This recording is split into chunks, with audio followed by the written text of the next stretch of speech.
బాలీవుడ్ అగ్ర కథానాయకుడు అక్షయ్ కుమార్ గొప్ప మనసు చాటుకున్నారు. ఇండస్ట్రీలోని 650 మంది స్టంట్ మ్యాన్లకు ఇన్సూరెన్స్ చేయించారు. రంజిత్ దర్శకత్వంలో తెరకెక్కుతోన్న వేట్టువం సినిమా షూటింగ్లో ప్రమాదవశాత్తు చనిపోయిన స్టంట్ మ్యాన్ రాజు చనిపోవడంతో ఆయన నిర్ణయం తీసుకున్నారు. దీంతో అక్షయ్ కుమార్ మంచి మనసుతో చేసిన ఈ పనిపై సోషల్ మీడియాలో ప్రశంసల వర్షం కురుస్తోంది.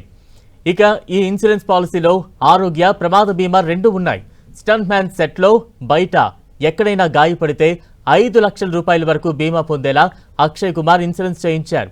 అక్షయ్ కుమార్ చేసిన ఈ పని వల్ల బాలీవుడ్లో దాదాపు 650 నుంచి 700 మంది స్టంట్ మ్యాన్లు, యాక్షన్ సిబ్బంది ఇప్పుడు బీమా పరిధిలోకి వచ్చారంటూ పలువురు సోషల్ మీడియా వేదికగా కృతజ్ఞతలు చెబుతున్నారు. వేట్టువం సినిమా షూటింగ్లో స్టంట్ మ్యాన్ రాజు మృతి చెందారు. నాగపట్నం సమీపంలో కారుతో స్టంట్స్ చేస్తుండగా రాజు గుండెపోటుకు గురయ్యారు. చికిత్స కోసం చిత్ర బృందం సమీపంలోని ఓ ఆసుపత్రికి తీసుకువెళ్లగా అప్పటికే ఆయన మరణించినట్లు వైద్యులు తెలిపారు. ఆయన మరణం ఇండస్ట్రీలో తీవ్ర చర్చనీయాంశంగా మారింది. దీంతో చలించిపోయిన అక్షయ్ కుమార్ ఈ కీలక నిర్ణయం తీసుకున్నారు. అక్షయ్ కుమార్ నిర్ణయంపై సోషల్ మీడియాలో ప్రశంసల వర్షం కురుస్తోంది.